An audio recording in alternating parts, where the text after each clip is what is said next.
Hare Krishna, everyone. Good morning. So today I'm doing the morning class for the Auckland Temple, and we'll be reading from the Srimad Bhagavatam, Canto 3 today. So I'll just recite the invocation prayers first. Om Jnana Timirandasya Jnananjana Shalakaya Chakshurunmilitanena Tasmai Shri Gurave Namaha Narayanam Namaskritam Narachaiva Narottam Devim Saraswati Vyasam Tato Jayamudhirayet Astaprayeshu Abhadreshu Nityam Bhagavata Sevaya Bhagavati Shloke Bhaktir Bhavati Naistiki Om Namo Bhagavate Vasudevaya Om Namo Bhagavate Vasudevaya Om Namo Bhagavate Vasudevaya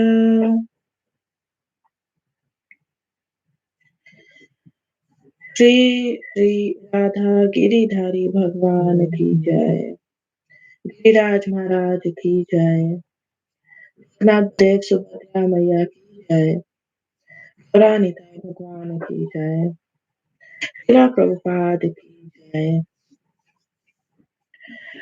So reading from the Srimad Bhagavatam Canto 3 Chapter 27 Verse 17 Devahutiruvacha Susham Prakritirpan Navimunchati Karhijit Anyonya Nityatvad Anayo Prabhu Devahutiruvacha Susham Prakritirbrahman Navimunchati Karhijit Anyonya Nityatvad Anayo Prabhu. The word for word translation. Devahutir Uvacha. Devahuti said, Purusham, the spirit soul, Prakriti, material nature, Brahman, O Brahmana, Ja, Munchati, does release, Ahichit, at any time, Anyonya, to one another, Prashyatvat, from attractions, Ta, and Itatvat, from eternality, Anyoya, of them both, Nayo, of them both, Prabho, O my Lord. Translation. Translation and interpret by Srila Prabhupada. Srila Prabhupada Ki Jai. Sri Devahuti inquired, My dear Brahmana, does material nature ever give release to the spirit soul? Since one is attracted to the other eternally, how is there separation possible?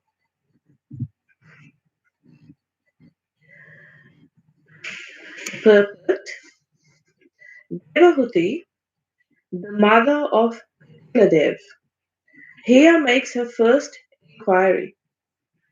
Although one may understand that spirit, soul, and matter are different, their actual separation is not possible, either by philosophical speculation or by proper understanding. The spirit, soul, is the marginal potency of the Supreme Lord, and matter is the external potency of the Lord. Two eternal potencies have somehow or other been combined. Since it is so difficult to separate one from the other, how is it possible for the individual soul to become liberated?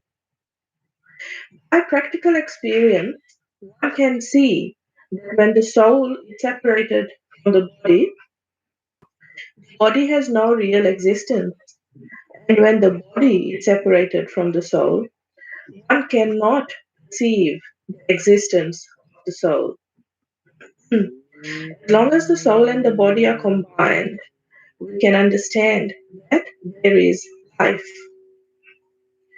When they are when they are separated, there is no manifested existence of the body or the soul. This question, asked by Devahuti of Kapila is more or less impelled by the philosophy of voidism. Voidists say that consciousness is a product of a combination of matter, and that as soon as the consciousness is gone, the material combination dissolves, therefore, there is ultimately nothing but voidness. This absence of consciousness is called nirvana in Mayavad philosophy. Okay. So, we'll discuss a few points from this purport. Right now, that point in the Bhagavad where Lord Kapila Dev and his mother, Devahuti, are having a discussion. And the content of this discussion is what is known as Sankhya philosophy. So, um,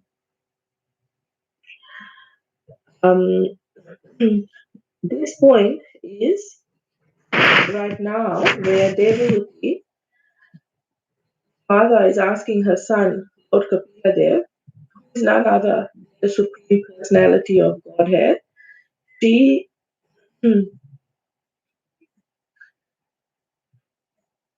she is asking him this first question. And her first question is, she addresses her son, my dear Brahmana, does material nature ever release the spirit soul? Since one is attracted to the other eternally, how is their separation possible? So, what is this one that is attracted to the other? It's material nature and spirit soul. And she's asking this because um, she is a very intelligent woman who is on the path of surrender and very close to complete surrender to the Lord. So she's asking all these intelligent questions to be able to get the right answers and have the right understanding. So from just this example of Devahuti and how she's asking questions, we can gather is how we need to apply this in our lives, which is that on the path of devotional service, we are told that we need to ask intelligent questions. We are meant to do the same because by intelligent questions, we get answers and it helps us on our progressive spiritual journey. Um, in the Bhagavad Gita, chapter 4, verse 34, is a famous verse of how to inquire, and how the inquiry method should be that the question shouldn't really be asked in a challenging um, spirit in devotional life. The question needs to be asked submissively, genuinely, with genuine submission, And the question should be asked alongside actually doing devotional service. This way, the answer is revealed very nicely and very clearly. So, Prabhupada says that third inquiries and blind following is condemned. So, we are not meant to be blind followers.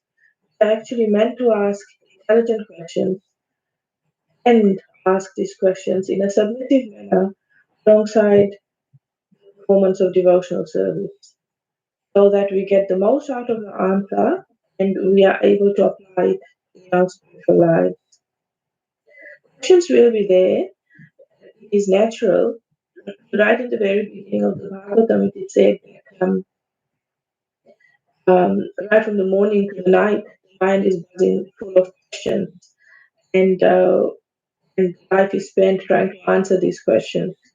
So when one comes to the point of asking intelligent spiritual questions with a genuine desire to progress in spiritual life, then we know that we are on the right path. So Devavati here, she is asking her son that how can it be possible for the body and the soul to be separated? Because um, the body and the soul seem to be, or matter and spirit seem to be eternally attracted to each other. So the bond is intricate between the material body and the spirit soul.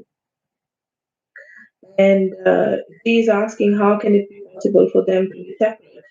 Because when the body is separated from the soul, the body is seen as dead and gone, inanimate, unconscious, unaware, and not moving. So you can't really perceive that there is any life. And at the same time, when the soul is separated from the body, the soul can't really be perceived. So, so it's necessary for body and soul to be together to function. And and so as long as the body and the soul are combined and together, one can understand that there is life because of the body being animated and moving and conscious and aware. So so understand this a little bit, and just going back to that point that we all know is that Lord has three energies. These are the internal, the marginal, and the external energy. The internal energy is spiritual energy. The marginal energy is all the living souls, all the living entities, and the external energy is material nature. So, the two eternal energies of the Lord, material nature, which is the external energy, and the marginal energy, which are the living souls, are intricately bound because the living souls inhabit a gross material body made of the five gross material elements of earth, air, water, fire, ether. So, so the question is, how can they actually ever be separated? So, and the answer to that question is that actually, it said here in this verse that actual separation is not possible. Is not possible by proper understanding. To separate the body and the soul is not possible, and yet to remain functioning. I mean, when the body and soul separate, then you know that what we call death has occurred. That is, this material body is gone, and the spirit soul has moved on to another destination. The only way in which the spirit soul can completely be separated from this material body is death.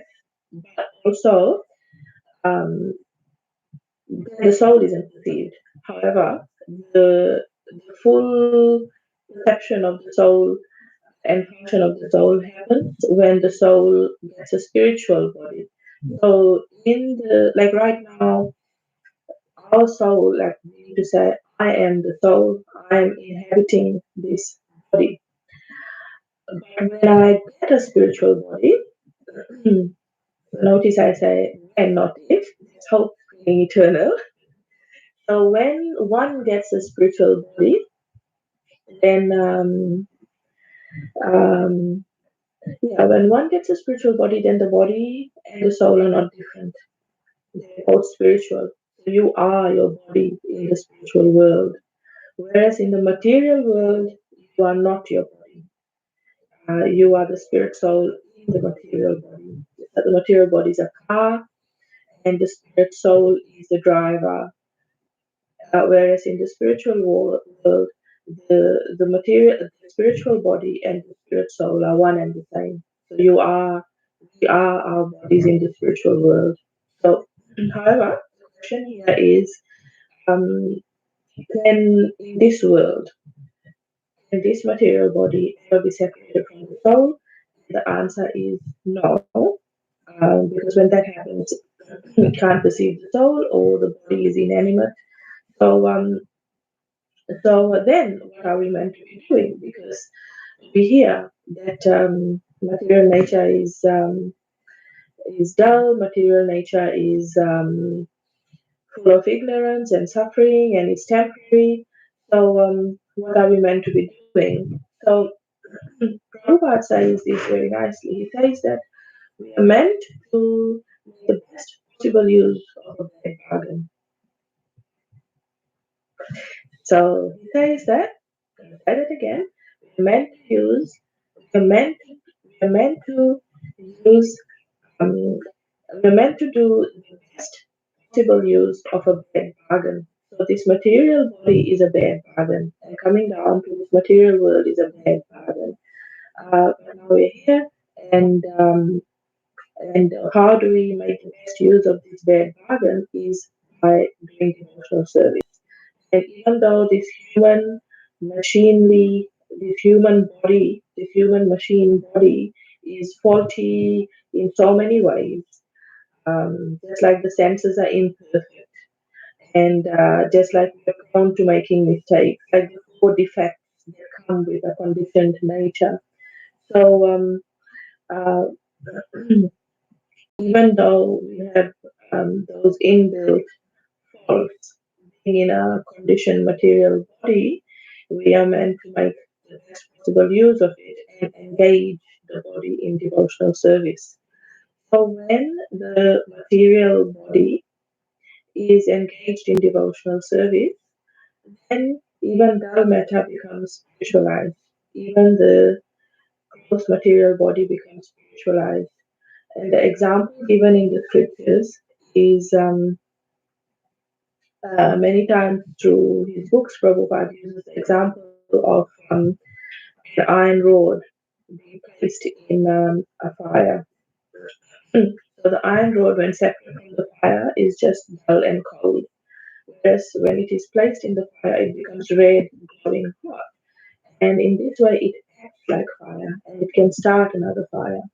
So, in the same way, when this dull, gross material body made up of five gross material elements, when this material body is used in the fire of spiritual service, then the material body also becomes spiritualized more and more. So, this is the only way to achieve liberation, the performance of devotional service. In this material, while still in this material world and not having left this material body, the only way to achieve liberation is by using our body, our mind, our senses, our intelligence in the Lord's service. This is what gives us liberation, meaning to say freedom from the sufferings of and freedom from enjoyment, freedom from duality. So, and achieving true liberation of being situated um, in the mode of pure goodness, in the mode of the Lord's devotional service. So,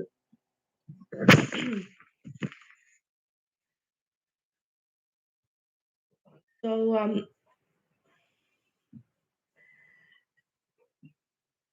Devahuti, she is asking this question, and it's being asked to clarify the philosophy of voidism.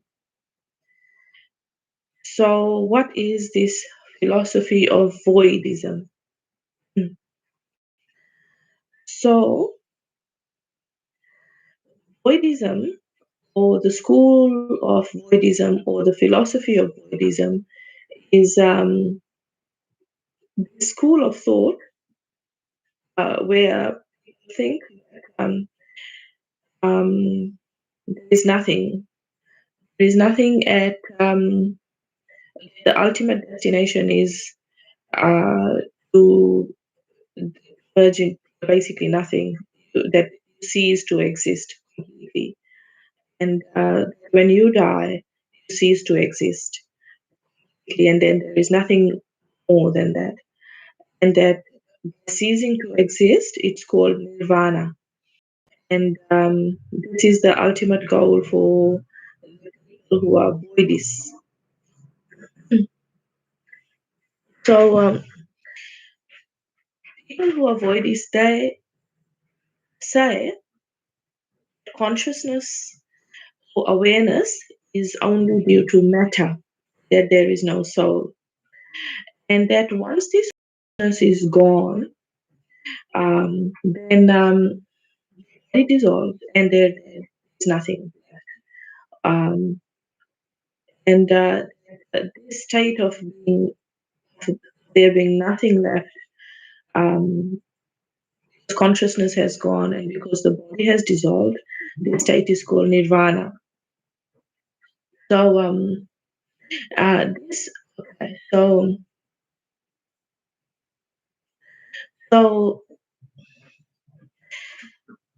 Buddhism, there is very, talking about different kinds of philosophies now, talking about the different kinds of philosophies. So there are, and we'll talk about voidism mostly. How we've gone on to talking about the different kinds of philosophies is because um, the question that Devotee asks her son, Lord Kapila is how can matter and spirit ever be separated? And he is asking this question to also answer her, to find a genuine answer for herself, and to also clarify the position of this philosophy called Buddhism. So there are um, four main philosophical schools of thought, four main philosophies, okay?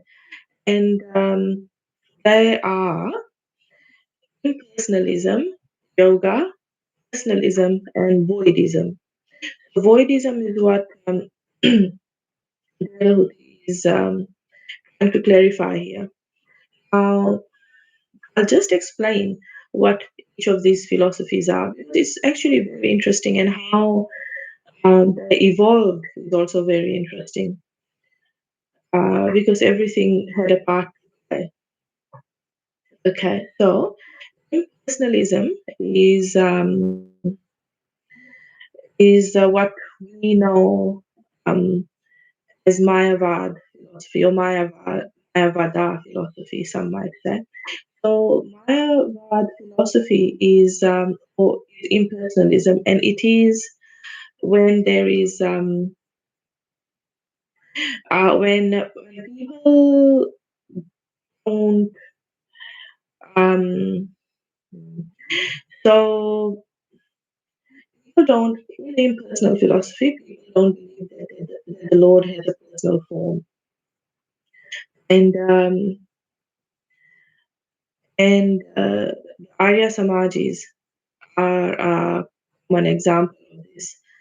So the belief in impersonal Mayavad philosophy is that God doesn't have a form, and there is um, there is nothing superior, uh, not a person, not God, just an impersonal force is there, and that becoming one, that impersonal force, is the ultimate merging into this impersonal force is what our destination is for a Mayavadi, an impersonalist.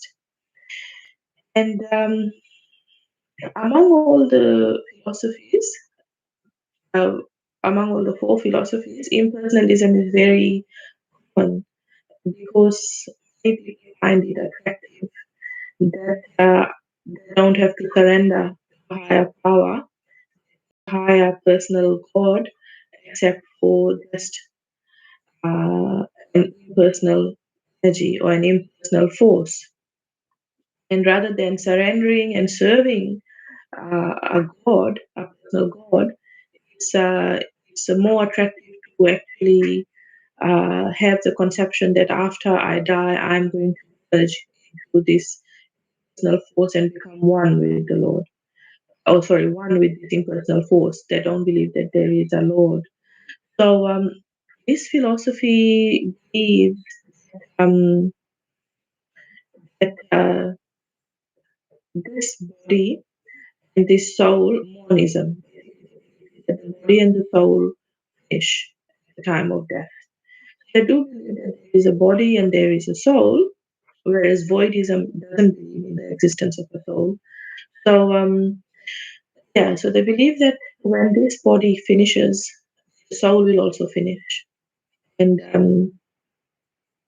that um, will be that the soul will merge. Actually, sorry, that's voidism. Voidism believes that the body and the soul finishes, and actually, that voidism believes that there is no soul. Whereas the impersonalist theory is that soul goes and merges this impersonal force.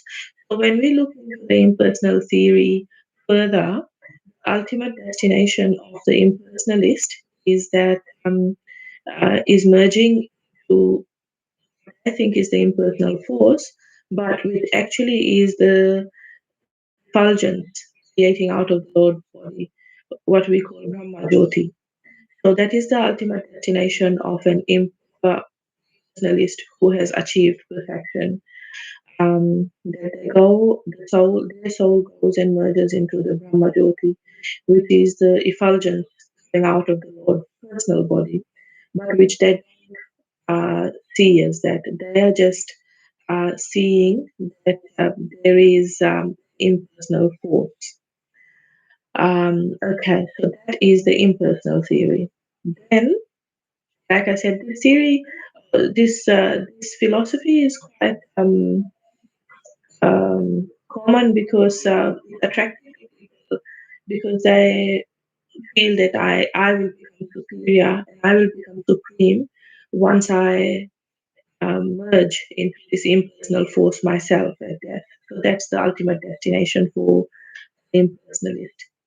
Then the next philosophy is yoga, and the yoga philosophy is being popularized nowadays as just hatha yoga. It's a physical kind of yoga. However, that is completely not the be all and end all. Yoga philosophy is, as mentioned earlier in this chapter, there is like different processes like yam, niyam, pranayam, um, then the different poses. So um, drishti is one of them. So yeah, so yoga, the whole process of yoga is the philosophy of yoga is to realize the localized aspect of the Supreme Personality of Godhead.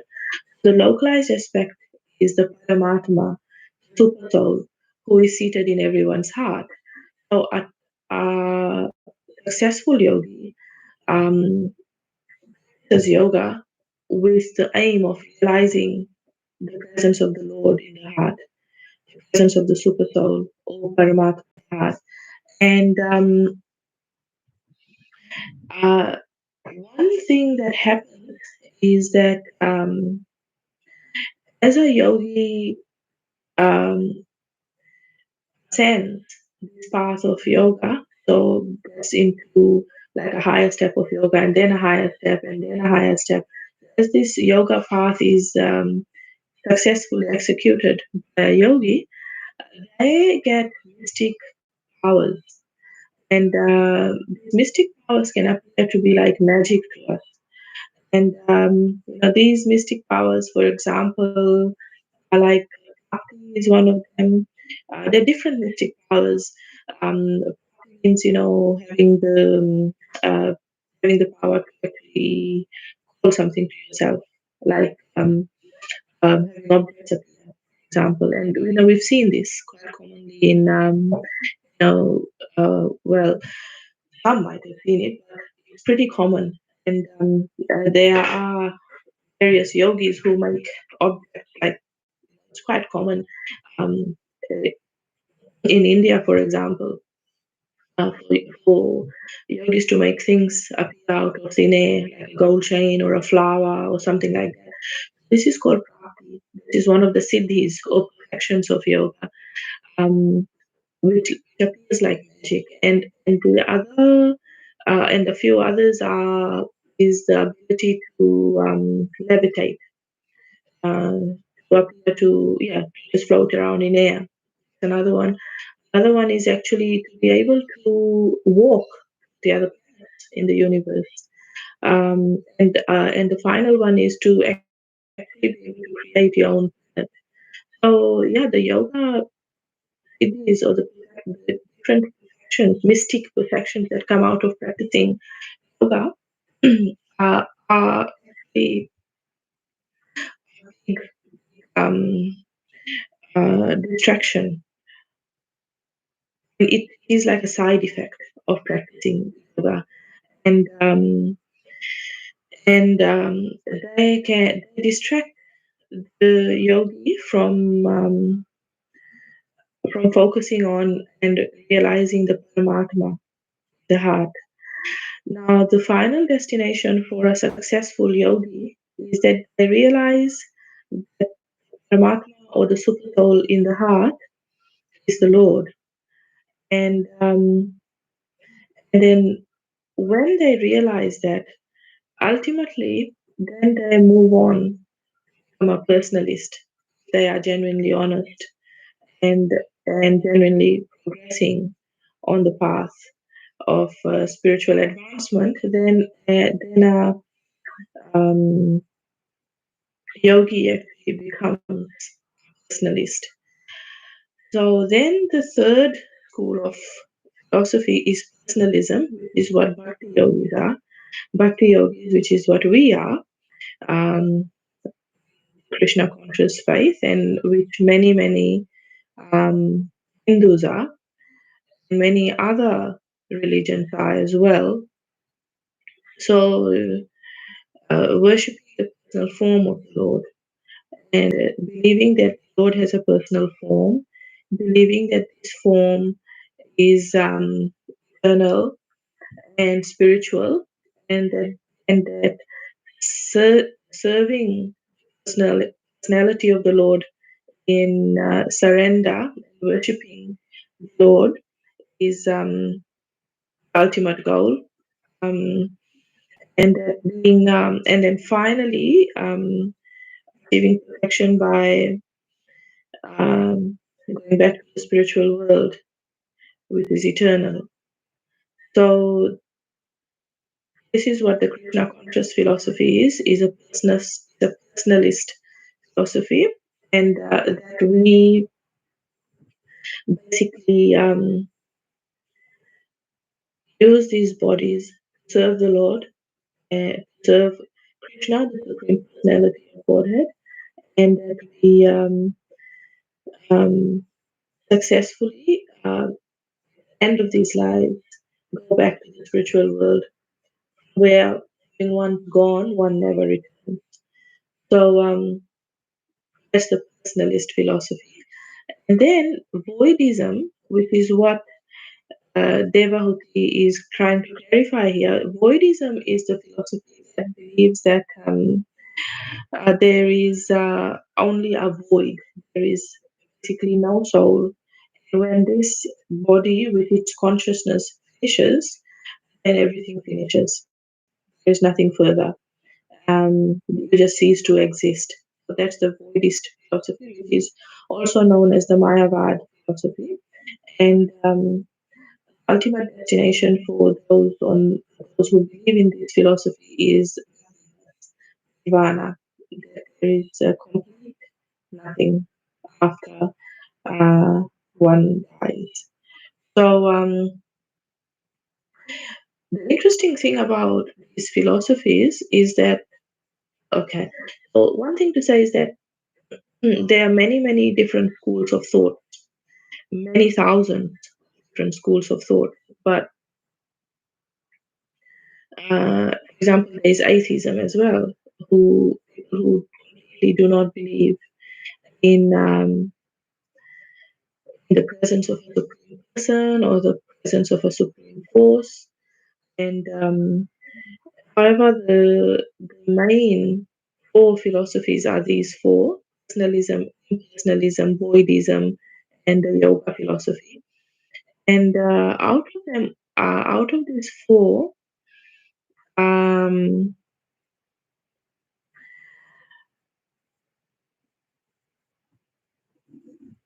what is interesting is that the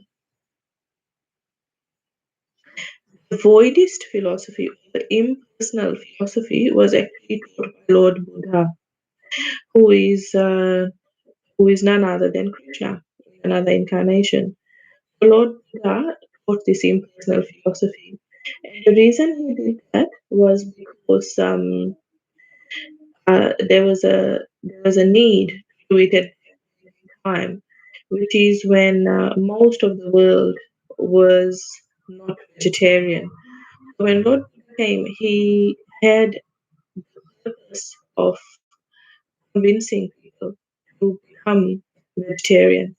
He preached this by ahimsa philosophy, the non-violent philosophy.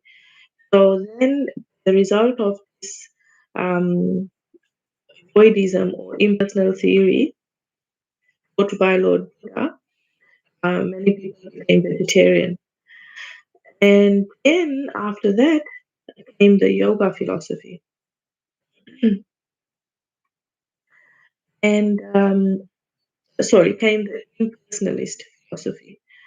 Um, so so so basically, the voidist philosophy was taught by Lord Buddha. Then the impersonalist philosophy was taught by Shankaracharya. Shankaracharya came after Lord Buddha, and he came to preach um, that. So he was slowly then trying to convince people to worshipping our supreme Lord, but in a very gradual way. So the philosophy that Shankaracharya preached was, and Shankaracharya was an incarnation of Lord Shiva. He preached this philosophy of impersonalism, that the Lord that there is an impersonal force, and that the Lord doesn't have a personal form. So, and this was the ultimate sort of gradual evolution of spiritual advancement. Then, after the impersonal philosophy, there is ultimately the personal philosophy, which is knowing the Lord has a form and worshipping the Lord in his personal form. So,